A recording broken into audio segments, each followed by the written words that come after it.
السلام علیکم بینندگان گرامی، برنامه تلاوتی پیغام از تلویزیون سیمای شهری پنجکند منظورتون است. در استودیو با شما به این ساعت ملایم و اسمان جان خالق میباشیم. اینک در برنامه ما تماشا کنید.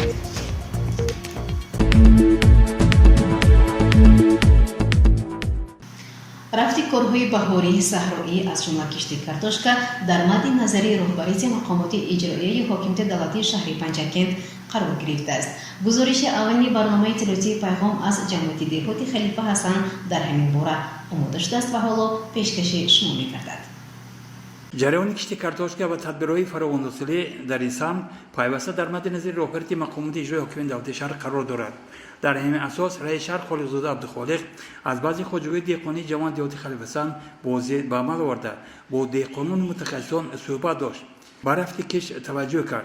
از تاکیدهای پرزیدنت مملکت محترم امام رحمان در سمت تامین امنیت آذوقه‌خواری یادآور شد و وظیفه گذاشت که هر وجه زمین باید عاقلانه مورد استفاده قرار گیرد.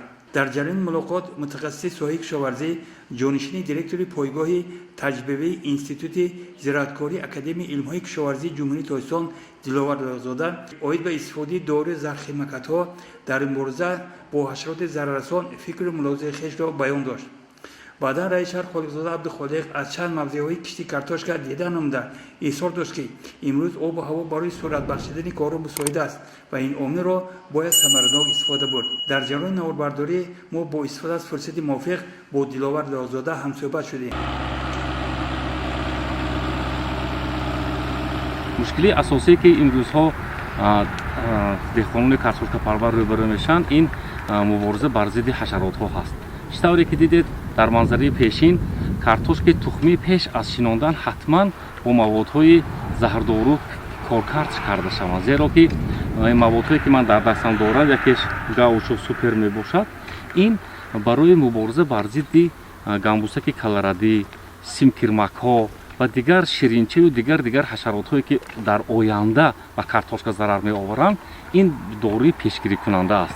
یعنی که اگر با یک تانه کارتوشک تخمی یک همین پچکش 100 گرم میشد، یک 100 گرمش اگر با 20 تا 30 لیتر آب محلول کرده به همون کارتوشکا پاشند تا دوره گل یگان نمودی حشرات ها به این زراعت ما ضرر نمی رسانند. برای همین هم ارزان می افتد، هم سبک و هم وقت و دست کاری خیلی صرفه میشد. اگر تصور کنید که برای یک هکتار کارتوشکا اگر گامبوسک کالرادی هجوم کند و ضرر آورد برای دارو پاشیدن تقریبا 400 لیتر آب میرد. غیر از این اطراف تا 500-600 سومانی دارو باید خرید. حالا که نرخ این داروی ما اطراف 50-55 سومانی است، برای یک تانه کارتوشکا بسندگی میکند. هم با مبلغ کم، با مهنت کم و وقتی صرفه وقتم ما از حشرات ها یک تانه کارتوشکا ما رو ایمی نگاه می‌داریم. برتریش در اون است که آسان‌تر است. برای یک تانه کارتوشکا پاشیدن تقریبا 10-15 دقیقه وقت میره. در جمعیت دهاتی خلیفه حسن برای وسعت کارها و کش آمدن زمین ها از تکنیک کشاورزی عاقلانه استفاده می‌برند و باور هم دارند که چنین مسئولیت و متشکلی با اجرای تامین کشتی کارتوشکا البته مساعدت خواهد کرد. با استفاده از فرصت به نزد کشاورزان آمدن رئیس شهر خالقزاده عبدالخالق و توجه به صورت کارها و بالاتر از آن مصلحت‌های سودمند جهت اصلاح کمبودی‌ها به دهقانان روحی نوی مهنتی می‌بخشد و آنها باور دارند که نقشه کشتی کارتوشکا را در سال روان سال 30 سالگی استقلالیت دولتی جمهوری تاجیکستان سربلندانه اجرا خواهند کرد.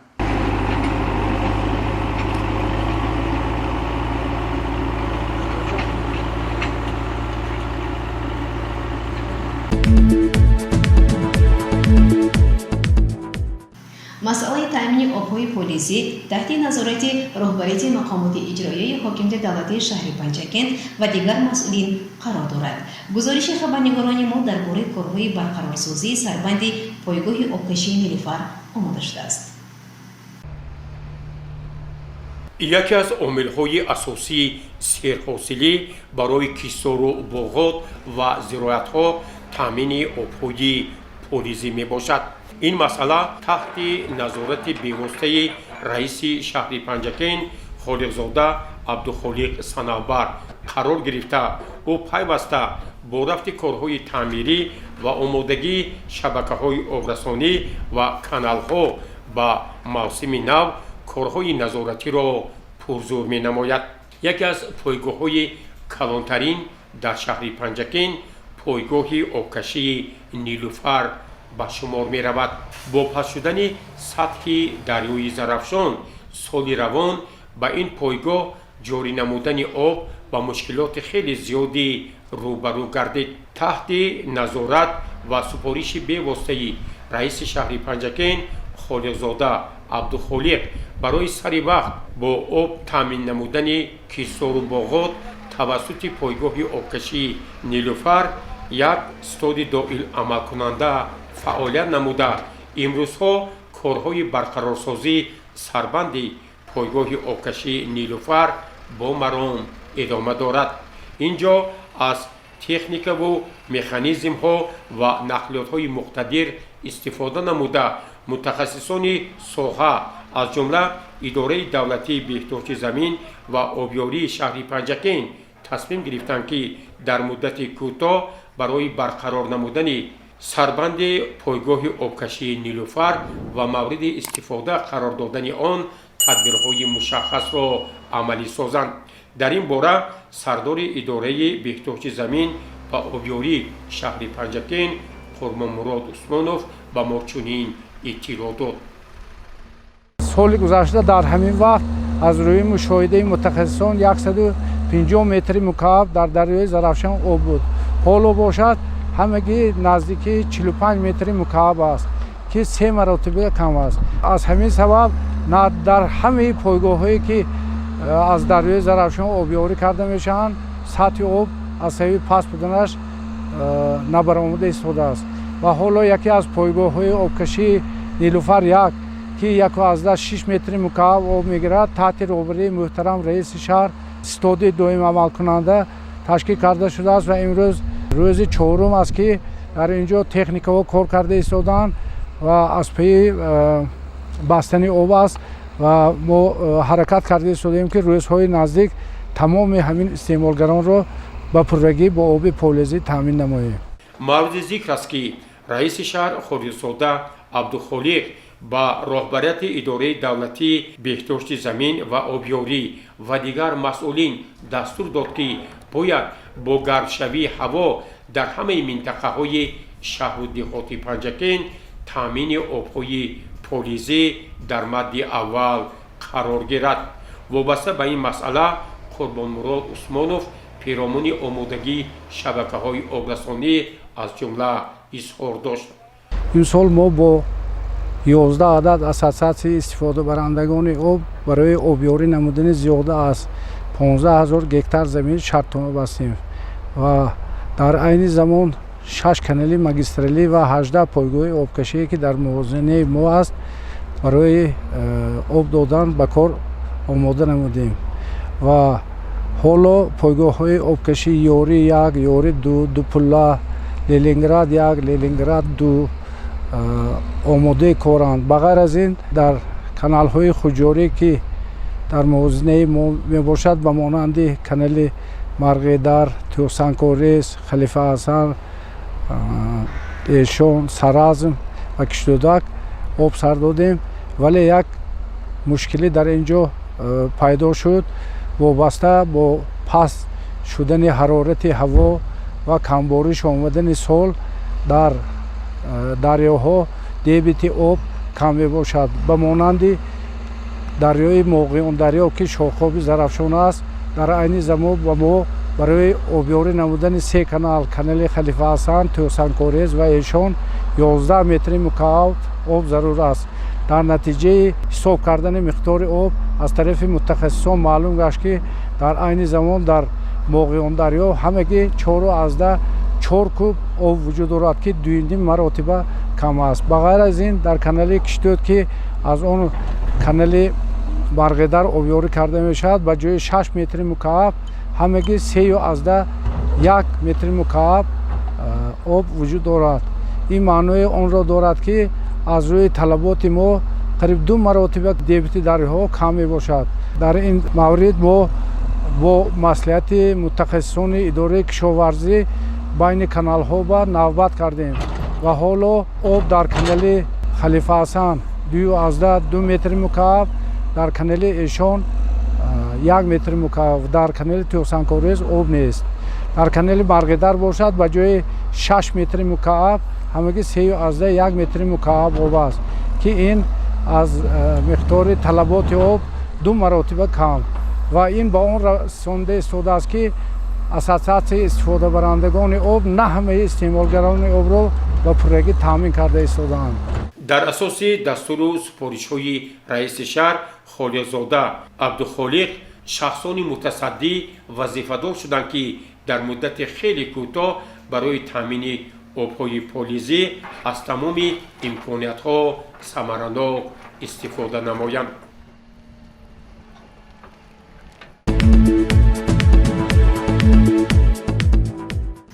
با اقدام کمیته حزب خلقی دموکراتیک تاجیکستان در شهر پنجکن اکسیون خیریوی تحت عنوان ما با شمایم گذرانده شد. با ادامه موضوع توجه نمایید. طالار خردی کاخ فرهنگ شهر علاقمند به عکس لبریز از مهر و محبت با نام ما با شمایم چند مدت به اختیار کودکان امکاناتشان محدود شهر یاد پنجکن واگذار شد تا که آنها قابلیت و استعداد خویش را صرف نظر از بعضی ناقصه‌های خداداد و مادرزاد نشان دهند. همایش را به این مناسبت رئیس کمیته حزب خلقی دموکراتیک تاجیکستان در شهر پنجکن عضو مجلس ملی مجلس عالی جمهوری تاجیکستان مراد شکرزاده که چاره‌بینی با اقدام همین جریان سیاسی برگزار می‌گردد افتتاح نموده هدف اکثر را چنین شرح داد. مقصد از گذراندن این آزمون یعنی دستگیری چنین طبقه‌های نیازمند اهالی میباشند.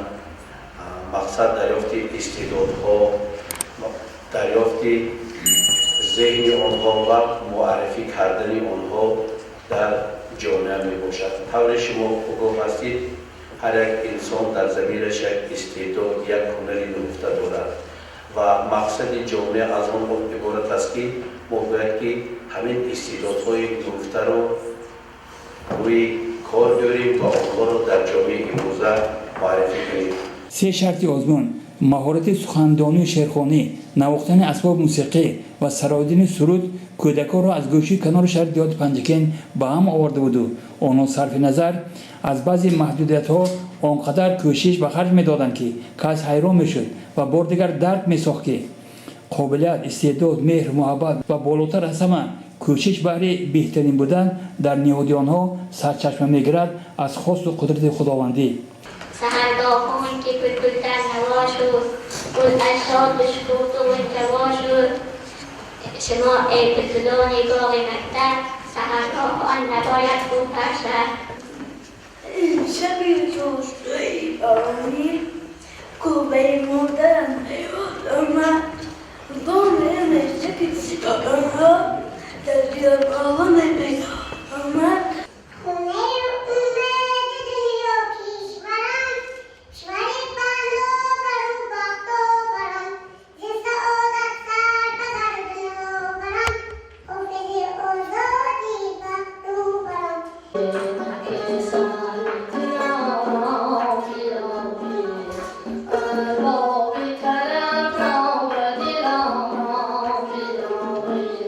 هیئت حاکمان با رهبری روزنامه‌نگار تردیبای سالیزاده با مهارت کوشش و ملکه اشتراکچیان خردسال عادلانه و به قدر از روی صلاحیت مؤمنین بها داده 5 نفر را از روی نامیناسی‌های معین شده اشتراکچی عضوان ولایتی اعلام داشتند. شب ندیدم تو را ستاره‌ای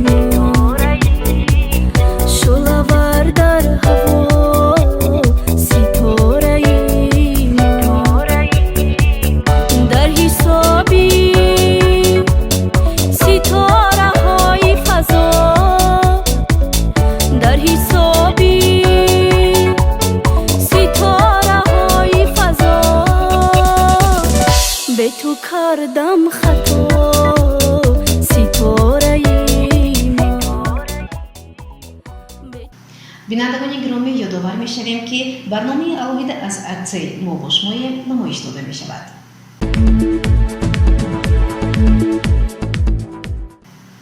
идомаи барномаи тиротии пайхом.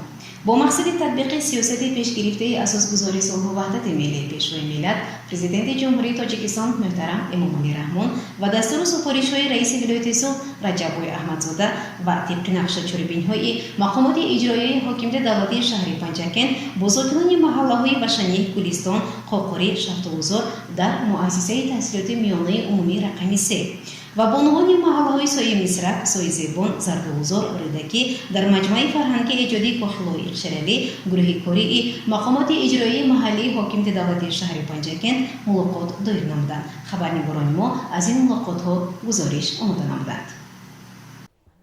мулоқотро раиси шӯрои занони муассисаи таҳсилоти миёнаи умумии рақами 3 Бердӣ ва Мавлуда ифтитоҳ намуда, риштаи суханро ба намояндаи Кумитаи кор бо занон ва оилаи назди ҳукумати ҷумҳурии Тоҷикистон Маҳбуба Азимова супорид. Мавсуф дар суханронияш бобати пешгирии амалҳои номатлуб, масъалаҳои доғи ҷомеа, маърифати ҳуқуқи занон ҳарф зада, таъкид бар он дошт ки мо бояд ба қадри истиқлолият бирасем ва 30-солагии истиқлолияти давлатии ҷумҳурии азизамонро бо дастовардҳои назаррас истиқбол намоем. Маҳбуба Азимова дар суханронияш ҳамчунин аз ҷавонон таъкид ба амал овард ки аз донишҳои сиёсиву ҳуқуқӣ, маърифати оиладорӣ бохабар бошанд. зиндагӣ мубориза аст ва мубориза дар дасти худи шумо аст. зиндагӣ аспи самани бодпо аст. агар лаҷон зада савор шуда нагиред, ҳамон шумои таги пош монда ва тукуд мекунад. барои ҳамин аз ҳама беҳтарин рисолати шумо имрӯз фарзандони ин аст ки гапи падару модара гиред, хонаи падару модара покиза нигоҳ доред, мактаба бобоҳои хубу аъло конед. анами устодаконе ки имрӯз хуни дил хӯрда дар шумо дарс мекунанд, баҳравар шавед, баҳона накобед. ҳаматон арз медонед ки духтаре ки бобоҳои хуб мехонад, духтаре ки одоби хуб дорад, эҳтиром назди омӯзгоро ба дорад, эҳтиром назди хона ба дорад. ина ҳеҷ гоҳ фаромӯш накунед, ҳеҷ гоҳ ба хеши таборатон оила барпо накунед, зеро ки шумо духтарони соҳиб маърифат ҳастед. писари хола, писари амма, писари таво, писари амак ин бародари дуюми шумо ҳисоб меёбад, ё хоҳари масалан бародари шумо чӣ ҳисоб меёбад. аз ҳамин хотир агар дар давраи якум кӯдакҳои хуб таваллуд шудаванд, дар давраи дуюм умедвор нашавед, ҳатман яке аз кӯдаки маъюб таваллуд мешавад. ина коршиносо олимо исбот кардаки ҳастанд. дар мулоқот ҳамзамон намояндаи вазорати адлияи ҷумҳурии Тоҷикистон, ҳуқуқшиноси давлатии маркази ёрии ҳуқуқӣ Дилфуза Эсоева, мудири шӯъбаи кор бо занон ва оилаи назди мақомоти иҷроияи ҳокимияти давлатии шаҳри Панҷакент Ҳамзира Замонова дар баромадашон дар бораи пешгирии хушунати хонаводагӣ, анъанаҳои ба миллатамон бегона, одоби духтарон ва баландбардоштани маърифати ҳуқуқи шаҳрвандон сухан карданд. фаъолони маҳаллаҳои Вашанӣ, Гулистон, Қоқурӣ, Шафтулзор пешниҳоду дархостҳои муфиди хешро дар мулоқот баён намуданд. раиси шӯрои духтарони муассисаи таҳсилоти миёнаи умумии рақами 3 Айматова Сабрина ба ташкилкунандагони мулоқот изҳори сипос намуд. маҳз адаб аст ки ба ҳусни инсон ҳусни дигаре зам намуда, ӯро аз дигар мавҷудоти олам боло мегузорад. сартосари осори бузургони моро васфи адаб фаро гирифта, бузурге ситоиш кардааст. одамизода агар беадаб аст, одам нест. фарқ мобайни бани одаму ҳайвон адаб аст. имрӯзҳо ахлоқ миёни ҷавонон, бахусус духтарон хело коста гаштааст. вақте бо овози баланд ҳарф задан, хандаҳои бемавриди баъзе духтаронро кас мебинад, баростӣ ҳисси нафраташ боло мегирад. кани он духтари зебои тоҷик ки аз шарму ҳаё рухсораҳояш волагон мегашту, ҳусни ӯро дучанд месӯхт. афсӯс, аз тавсифҳои майдабофти духтари тоҷик ки нишоне аз онҳо намебинем. чаро оё кокулони парешон ҳуснро меафзоянд? ҳаргиз не. аз ин рӯ духтарон бояд бикӯшем то хулқу атвори зебо дошта бошем. ҳусни инсон дар одобу маънии ӯст. бояд шану шарафи хешро нигоҳ дорем, дунболагири ҳавою ҳавас нагардем, адабро пеша кунем, то ҳуснамон афзун гардад, онгоҳ бахт дар кӯбамон мешавад. бояд пироҳанаш шаҳр биороем, рӯй ба илму фарҳанг, рӯй ба ҳунар орем, духтаре гардем ки фахр на аз зери рухсор, балки фахр аз маъниву кирдор кунем. дар фарҷоми мулоқот мудири шӯъбаи рушди иҷтимоӣ ва робита бо ҷомеаи дастгоҳи раиси шаҳр дӯстзода афзалшоҳ пиромони пешгирии шомилшавии ҷавонон ба ҳизбу ҳаракатҳои ифродгаро масъалаҳои ба миён омадаи ҷомеаи муосир сухан карда афзуд ки намояндаи муншии созмони милали муттаҳид соли 2021 соли мушкилот, соли норасоии ғизо, соли норасоии маҳсулот эълон кард дар ҷомеаи ҷаҳонӣ ва баъзе аз маълумотҳо аллакай дуюмин кишвари дунёя қаҳтӣ фаро гирифтагист. бинед ки инсон чӣ чиза дар тақдири худаш дар пеши назар мунтазир аст. бояд имрӯз бояд мардуми тоҷик, миллати тоҷик, ҳама сокинони шаҳри панҷакин пурра бояд ки вазъията дарк кунанд, камари ҳиммат бубанданд. пешвои оқилу донову боҷасури мо муҳтарам асосгузори сулҳу ваҳдати миллӣ пайваста таъкид мекунанд ки зиндагии мардум беҳбуд шавад. дина фарҳод раҳимиён дар сафари корихшон таъкид карданд. дар баробари ин мушкилот хушсолиам дар назар аст. ҳар сол агар 60-80% захираҳои барфу ях дар кӯҳҳои тоҷикистон агар мешуд, ҳамин шабрӯзба 40% аст. об нест дарёба, канало ба об нест. иқлимам тағйир шуда истодааст. дидед маҳсулот ғизо танқисӣ дар соли 2021 на танҳо ки мардуми мо пурра аҳолии сайёраи замина мунтазир аст. ба ҳамин хотир пешвои муаззами миллат 1300 рӯзи меҳнати зардор эълон карданд, то ин ки мардуми шарифи кишвар дар ҳамин мушкилот мо бояд ки ҷашни муқаддаси миллӣ 30-солагии истиқлоли давлатии ҷумҳурии тоҷикистона дар сатҳи баланд таҷлил кунем. мулоқот самимӣ ва судманд сурат гирифт. гузориши фирӯза одилзода нек муҳаммад мирҷонов аз муассисаи таҳсилоти миёнаи умумии рақами 3. ҳамин гуна мулоқот дар маҷмаи фарҳангии эҷодии кохи лоиқ бо занони бекору хонашини маҳаллаҳои сои мисрак, сои зебон, зардолузо ва рӯдакӣ сурат гирифт. мулоқотро мудири шӯъбаи рушди иҷтимоӣ ва робита бо ҷомеаи дастгоҳи раиси шаҳр дӯстзода афзалшоҳ ифтитоҳ намуд. намояндаи кумитаи кор бо занон ва оилаи назди ҳукумати ҷумҳурии тоҷикистон маҳбуба азимова, мудири шӯъбаи кор бо занон ва оилаи назди мақомоти иҷроии ҳокимияти давлатии шаҳри панҷакен ҳамзира замонова, намояндаи вазорати адлия дилфуза эсоева дар мулоқот ба сухан баромаданд. зикр гардид ки мо шаҳрвандони тоҷикистон бояд ба қадри истиқлолияти давлатии ҷумҳурии тоҷикистон бирасем.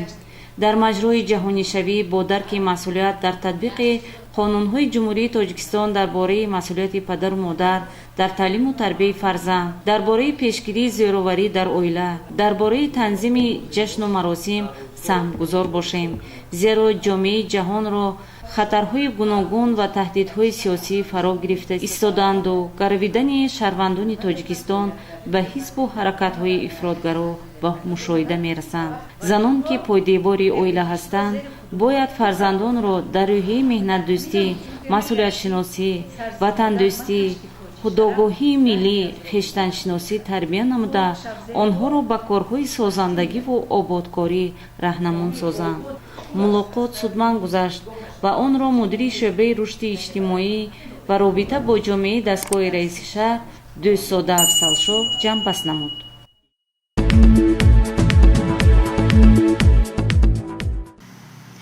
сокинони маҳаллаи навобудии шаҳр бо дарки он маъне ки моҳи рамазон айёми анҷом додани корҳои хайру эҳсон ва ободкориву созандагист, дар оромгоҳи сари камари шаҳр иншооти барои мардум муҳимро мавриди истифода қарор доданд. ба идомаи мавзӯъ таваҷҷӯҳ намоед. هنوز در ابتدای ماه شریف رمضان ساکنان محله نوبود شهر پنجکین اقدام گرفته بودند که برای آبادی یک قسمت قبرستان سر کمر سهم گذارند. با این مقصد رئیس محله و معطوف و فعالان متشکل نشان داده یک چند کارهای آبادانی را در این مکان مقدس انجام دادند. تلویزیون سیما علاقمند به این موضوع چند گزارش نمایش داده بود که در آنها عزم ثابت ساکنان نسبت کارهای آبادانی بی‌طرف نبودن آنها و کوشش بابت به ماه کارهای خیر و احسان تبدیل دادن ماه شریف رمضان احساس می‌گردید. هزار رحمت. همین اسکان بعد دم کن محله بند. دایم انبال قبرستان طرف خونش صبح به همین ماه شریف رمضان هم صبح نگرفته فقط بول هم قبرستان برای هر 8 تا 10 تا آدم آورده هزار رحمت بول قبرستانه به کفر و روح و چین قطر اگر خدمت کنید همین قطر فایل ثواب شم زیاد بود من این بول در زمین من این ماه شریف رمضان کی اگر خدا خواهد در این کارهای یاردم میدادگی آدم ها باشد برای مرحمت باز یک دستگیری کنن حکومت شهر بازار رحمت دستگیری کردن اکنون با من چی میگم هزار رحمت در همین حکومت شهر در همین دامکوم محله هزار ها رحمت بسیار ثواب نغزه گرفتن بسیار خدمت های نغزه کردن البته که هر یک کار به خدمت کنید آباد میشد نه آباد جاهای آباد کردن در کار و اینک اقدام نوبتی در آرامگاه سر کمر انجام یافت که در این باره رئیس کمیته محله مختصر چنین گفت من رئیس محله نوباد اومد تو فسکا می باشم که امروز بخشیده با استقلالیت 30 سالگی جمهوری تاجیکستان آبادکاری های جمهوری تاجیکستان رو به اقدام گرفتن ما باششگاه قبرستان سر کمر رو به استفاده امروز داده سپردیم کارهای خیر با کمک مردم محله نوآباد ما همه کار خیر به عهده گرفتیم با طریق حشر همه روز ساخته به استفاده داده می شود. امروزها کارهای آبادانی سازندگی بخشیده به 30 سالگی استقلال کشور در سراسر جمهوری از جمله شهر دیهات پنجکین ادامه دارد و احساس می‌گردد که پنجکینیان از جمله ساکنان محله نوآباد در این آمادگی‌ها بی‌طرف نیستند و کوشش به خرج داده ایستادند که این سنی فرخنده را با تحفه‌های ارزنده استقبال گیرند.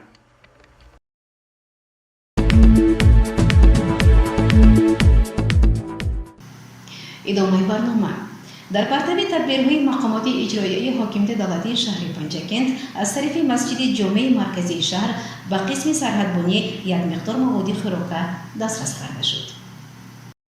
در اساس دستور سپارش‌های رهبریت مقامات اجرایی حاکمیت دولتی شهر پنجکین در ماه شریف رمضان با تشکیلات و کارخانه‌ها کمک‌های ادانه پیشنهاد می‌گردد. در این روند از طرف مسجد جامع مرکزی به نام خواجه محمد بشارا یک مقدار مواد خوراک برای افسران و سربازان قسم حربی 0203 قوشن‌های سرحدی کمیته دولتی امنیت ملی جمهوری تاجیکستان مستقر در شهر پنجکین پیشنهاد گردید. در این باره سرخطیب مسجد جامع مرکزی به نام خواجه محمد بشارا حاجی امین جان غفورزاده اندیشه هایش را چنین ابراز نمود. با یک جای نمازگزاران مسجد مرکزی به نام خواجه محمد بشارا در این روزهای مبارک در این ماه مبارک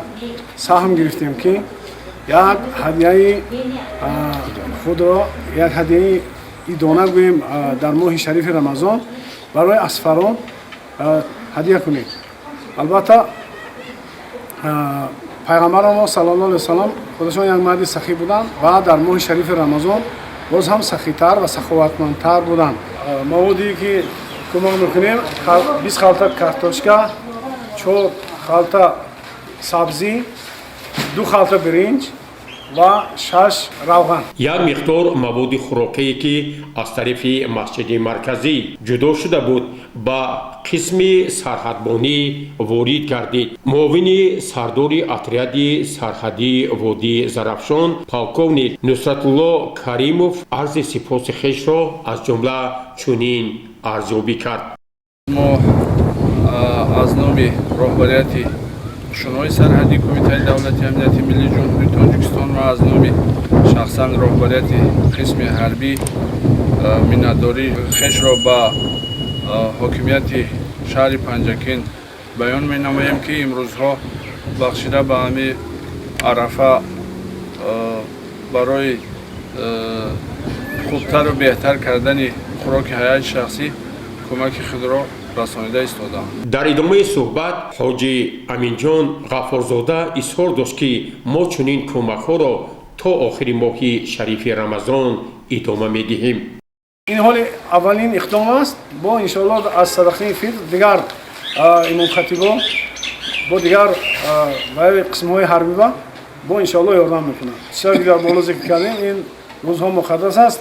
ҳар ки давлатманд аст, сарватманд аст, ки ба он қисми мардуме ки эҳтиёҷманд ҳастанд кӯмак кунанд, иншоаллоҳ савоб меёбанд, дараҷа меёбанд, ҳам дунё ва охиратшон обод мешаванд. воқеан моҳи шарифи Рамазон моҳи хайру саховат аст.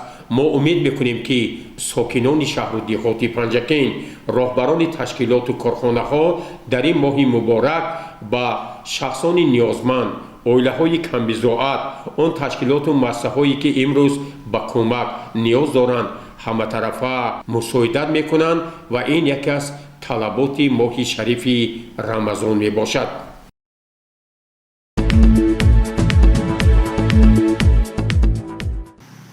собиқадорони меҳнати ҷамоати деҳоти Шинг дар ҷаласаи ҳисоботӣ аз бурду бохти хеш ҳарф заданд. хабарнигорони мо Мартаба Раҳмонова ва Талабшод Тошев дар ҳамин мавзӯъ гузориш медиҳанд. таваҷҷӯҳ намоед. дар ҷамоати деҳоти Шинги шаҳри Панҷакент вохӯрии интихоботии намояндагони шӯрои собиқадорони ҷангу меҳнат баргузор гардид. дар мулоқот собиқадорони меҳнат сокинони деҳоти Шинг иштирок намуданд. дар оғози мулоқот Ризоев Облоқул, раиси ташкилоти собиқадорони ҷангу меҳнати шаҳри Панҷакент суханронӣ намуда, 1 дақиқа хомӯшӣ баҳри пост доштани хотири собиқадорони ҷангу меҳнат эълон намуд. бо ироаи қарор вакилон интихоб карда шуда дар идома раиси ташкилоти собиқадорони ҷангу меҳнати деҳоти Шинг аз фаъолияти ин ташкилот дар ҷамоат ахборот дод. собиқадорони муҳтарам, ҳозирини гиромӣ, аз рӯзи баргузории маҷлиси ҳисоботии интихоботии шӯрои собиқадорони ҷамоати деҳоти Шинг 3 сол сипарӣ гашт. ташкилоти ибтидоии собиқадорон дар давраи ҳисобот фаъолияти худро дар асоси талаботи қонуни ҷумҳурии Тоҷикистон дар бораи собиқадорон ва оинномаи ташкилоти ветеранҳои ҷумҳурии Тоҷикистон амалӣ намуда, баҳри баланд бардоштани нуфуз ва мавқеи ташкилоти ибтидоӣ дар ҳаёти иҷтимоии собиқадорони ҷанг ва меҳнат сафар намуд. ҳамасола ташкилоти ибтидоии собиқадорон баҳри дар амал татбиқ намудани дастури супоришҳои пешвои миллат президенти ҷумҳурии Тоҷикистон муҳтарам Эмомалӣ Раҳмон фаъолият менамуд. саволу ҷавоб ва баррасии баъзе аз мавзӯъҳо барои 5 соли дигар раиси собиқадорони ҷангу меҳнат дар ҷамоати деҳоти Шинг Шарипов Раҳимқул интихоб гардид. ҳамчунин ба раиси ташкилоти собиқадорони ҷангу меҳнат дар ҷамоати деҳоти Шинг Шарипов Раҳимқул барои фаъолиятҳои пурсамар ва назаррас аз ҷониби шӯрои собиқадорони ҷангу меҳнати шаҳри Панҷакент ифтихорнома дода шуд. таъкид гардид, ки ҳамаи ин таваҷҷӯҳ ва дастгириву ғамхориҳо нисбати собиқадорон маҳз аз ҷониби ҳукумати кишвар ва мақомоти иҷроии давлатии шаҳр сурат гирифта, ин қишри ҷомеа мавриди дастгирии ҳамешагӣ қарор доранд. дар ташкилоти ибтидоии собиқадорон ҷанг ва меҳнати ҷамоати деҳоти Шинг дар айни замон 103 нафар собиқадорон ба қайд гирифта шуданд, ки шӯрои собиқадорон мунтазам аз ҳолу аҳволи онҳо бохабар шуда ба онҳо кӯмаки амалӣ мерасонад. дар давоми фаъолияти кории шӯрои собиқадорони ҷанг ва меҳнати ҷамоати деҳоти Шинг соли 2018 1 ҷаласаи ҳисоботии интихоботӣ ва 2 шӯрои собиқадорон, соли 2019 2 шӯрои собиқадорон ва 1 ҷаласаи ҳисоботӣ, соли 2020 1 ҷаласаи ҳисоботӣ ва 1 шӯрои собиқадорон гузаронида шуд. дар рафти ин ҷаласаи ҳисоботҳо ки тибқи нақшаи корӣ ва чорабиниҳо дар назар дошта шуда буд, ба пуррагӣ иҷро гардида, оиди иҷроиши он با رئیس شورای سابقداران شهر پنجکین محترم رضا آقاپور حسابات ارسال کردیم. تشکیلات ابتدایی سال 2020 با وجود پاندمی کووید 19 که کل مردم سیاره را به تهلکه انداخته، بهر در عمل ترجیح نمودن دستور سپارش‌های پیشوای ملت پرزیدنت جمهوری تاجیکستان محترم امالی رحمان سفربر نمود. سابقداران جماعت دهات شین رو افزوده نگردیده حالات خود را خوب براه ماند. در جریان ملاقات همچنین وابسته به فعالیت تشکیلات در حدود شهر، تربیت جوانان امروزه در روحیه وطندوستی و خودشناسی، روند کارهای سازندگی و بنیادکاری به استقبال سزاوار جشن مقدس ملی 30 سالگی استقلالیت دولتی کشور، سالهای جنگ بزرگ وطنی و دوره‌های بعدی آن حرف زده شد. باعث ذکر است که از جانب حکومت کشور و در این زمینه از جانب مقامات اجرایی حکومت دولتی، ولایت و شهر شخصان سابقه‌دار و خدمت نشان داده پیوسته مورد توجه و دستگیری قرار داشته در عرفه هر عید و ایام آنها عیادت کرده می شوند. از جمله در این روز نیز چنین اشخاص سابقه‌داران از جانب شورای سابقه‌داران جنگ و مهنت شهر پنجکین عیادت نموده شد. تشکیلات سابقه‌داران جنگ و مهنت شهر پنجکین از آن جمله جماعت دهاتی شین وظیفه یکتا. ما باید جوانان نورزان در روحیه وطندوستی، در روحیه گذشتگان تاریخش فراموش نکردن، در همه روحیه آدم و آدمگری تربیت کردن. با رفتار خود، با کردار خود، با سخنهای خود. باید گفت که هیئت کاری تشکیلات سابقه‌داران جنگ و مهنت در جماعت دهاتی شین از 9 نفر عبارت بوده. آن 103 نفر سابقه‌داران جنگ و مهنت را در حدود جماعت متحد می سازد. در برابر این منتظم معیوبان و یتیمان و دیگر قشرهای نیازمند جامعه همیشه مورد دستگیری قرار دارند و به آنها کمک‌های گوناگون رسانیده می شود. در برابر این صاحبکاران و شخصان سخاوتمند و از جانب تشکیلات اداره ها نیز به سابقه‌داران و دیگر قشر نیازمند جامعه کمک‌های گوناگون رسانیده می شود.